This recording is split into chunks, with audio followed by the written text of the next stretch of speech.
Hi, this is Vic, and I'm doing another presentation about the CyberKnife because 10 years after I was treated with the CyberKnife, I found out that people are still going through prostate removal surgery or going through surgery having their skin cut open unnecessarily. It's almost like they're keeping this a secret when they shouldn't. The CyberKnife is a tool that can and does save lives and help people maintain the quality of their life. It helps you avoid surgery, if in particular in certain cases, if you don't want surgery. Not just the prostate, although I'm primarily going to talk about the prostate tonight. It does work on other parts of the body, male or female body, breast cancer, lung cancer, uh, tumors or cancers along the spine, in the brain. I've spoken and I've heard of testimony from other people that have had all of those. But today I'm going to speak about my experience with the CyberKnife as a result of my prostate cancer treatment that happened in 2007. As I sit here right now, it is 2017, so it was 10 years ago that I was treated quite successfully and painlessly by the CyberKnife.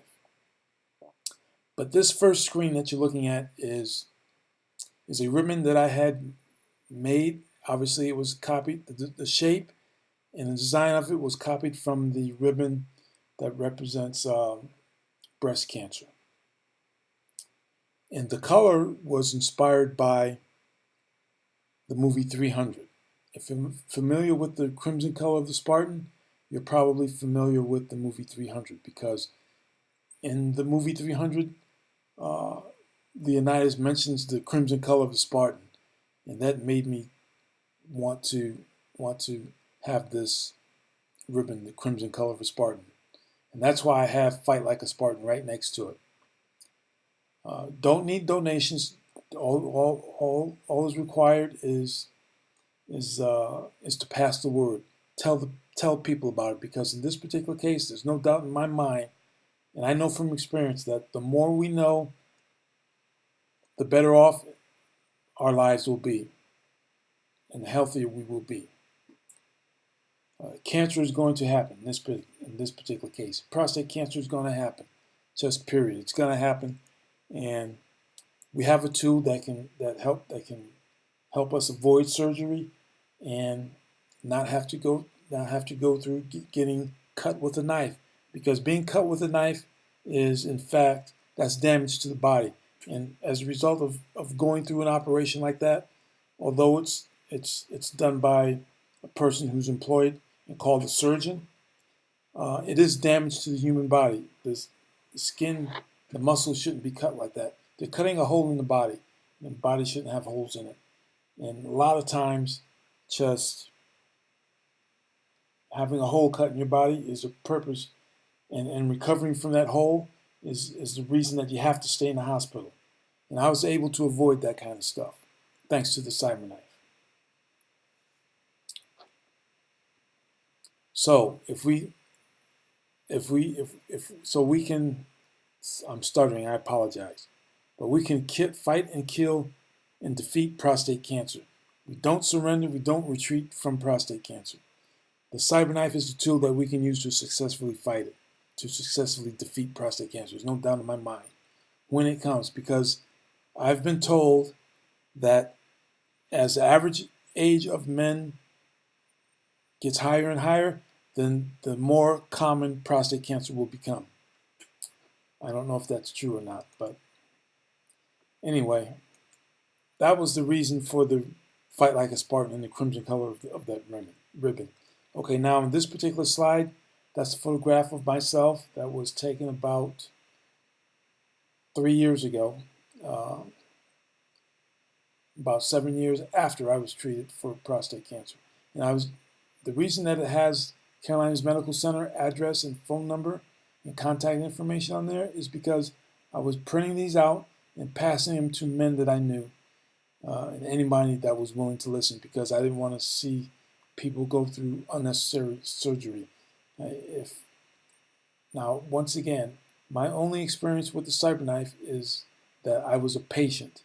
And the reason I'm trying to pass this information along is so that if and when somebody knows somebody that needs to use this information, they can at least question their doctor about it or question the whoever. It's an option that you can entertain because, like I said, there's one guy just a couple years ago, about 10 years after I was treated, he said that nobody even mentioned to him anything about a CyberKnife, and he was hot that he had to go through surgery. I felt bad for him. Now this video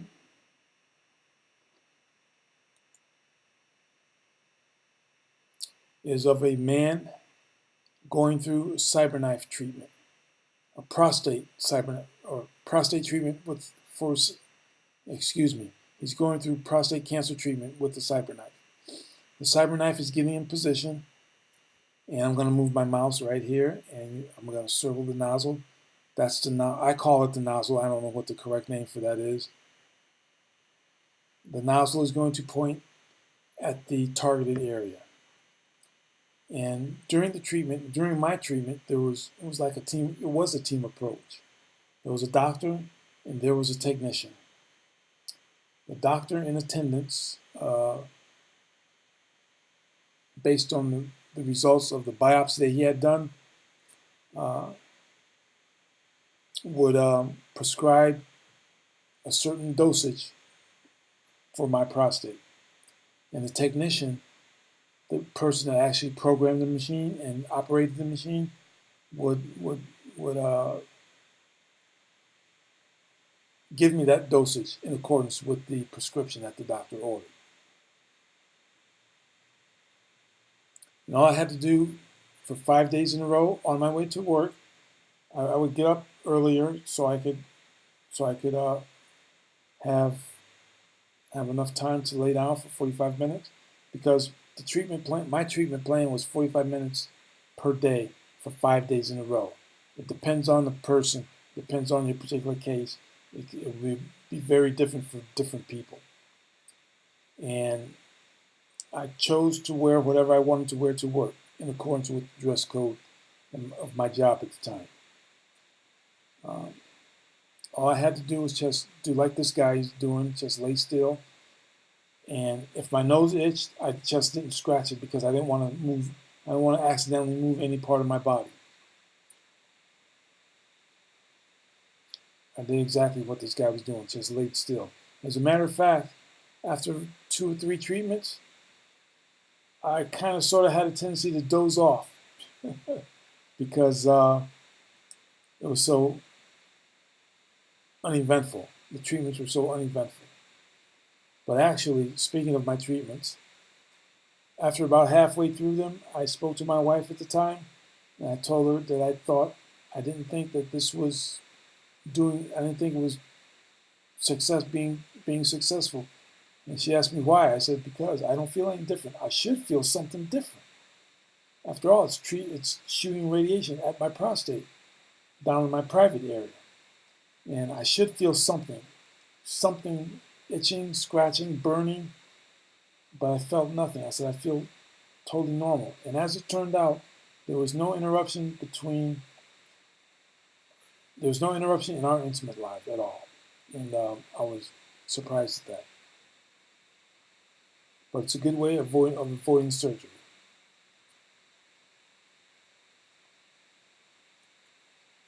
And here's a photograph of, I call them nozzles, a photograph of 2 of the nozzles I was able to acquire.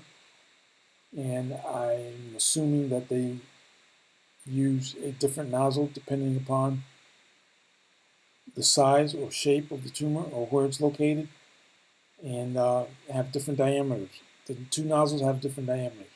And the diameter of the beam where it leaves the nozzle is exactly the same of when it enters the body. It's not like a flashlight beam where it spreads out a little bit. It's a direct laser beam.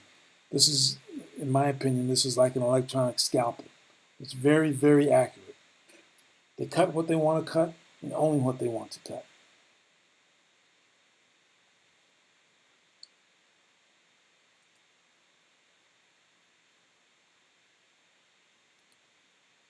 And here's a video that I made of while I was visiting CyberKnife.com. The purpose of this little snippet is to show you how to find a CyberKnife facility, the nearest CyberKnife facility. Like, first thing I clicked on is locations on the right-hand side. Then I select the country. I select USA. And then we're going to do multiple searches. This first search, I'm going to select the state. I'm going to select the state of North Carolina, which is where I live.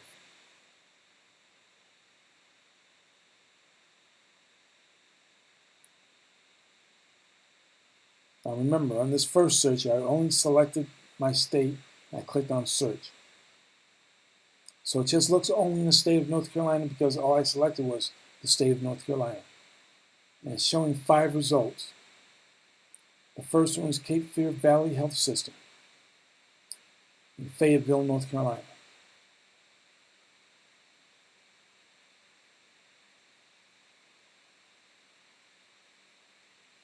The second one is Carolina's Medical Center Northeast in Concord, North Carolina, which is the very facility that treated me in 2007, 10 years ago.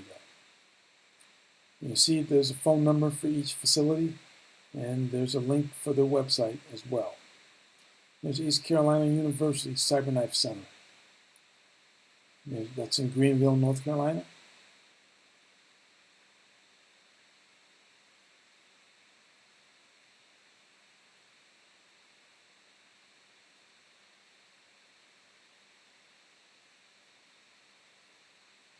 That's Concord.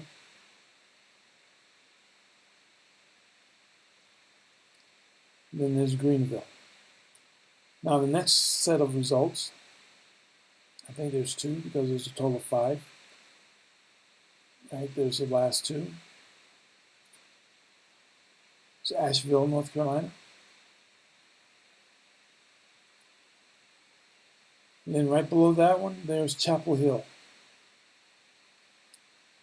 And again, there's the phone number and website for each one. Now remember, on this first search, I selected only my state. I did not do zip code. So I can select state or enter zip code.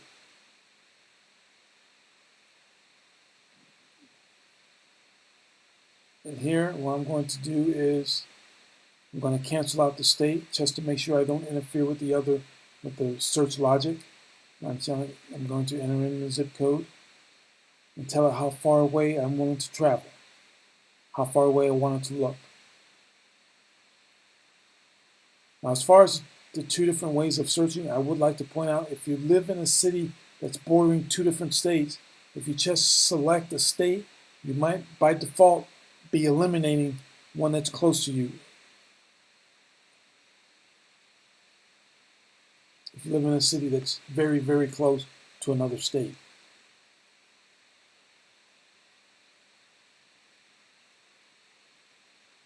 And to that point, you see Greer, South Carolina, because that didn't show up the last time because I selected North Carolina only. But this time, I selected my zip code and told it how far I was willing to travel, how far I wanted to look, and I found Greer, South Carolina.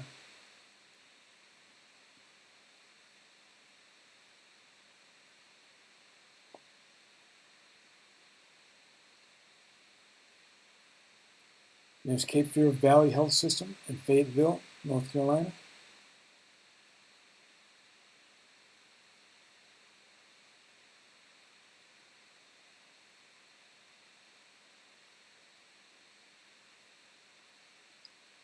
And now if I expand my search and say I want to travel 200 miles, instead of 100, I'll go 200. Now remember, when I was willing to travel 100 miles, the search results showed up with three places. Now we have 11. So the further you're willing to look, the more the choices may be.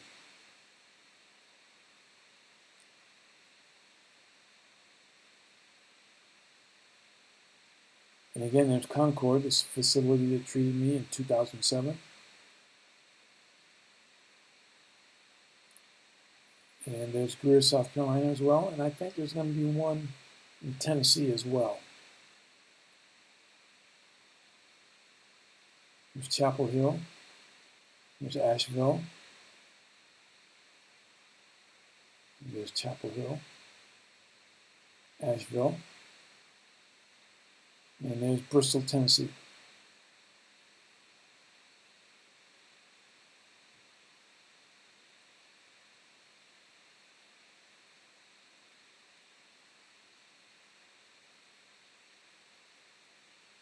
And that's it on how to find a location, CyberKnife location.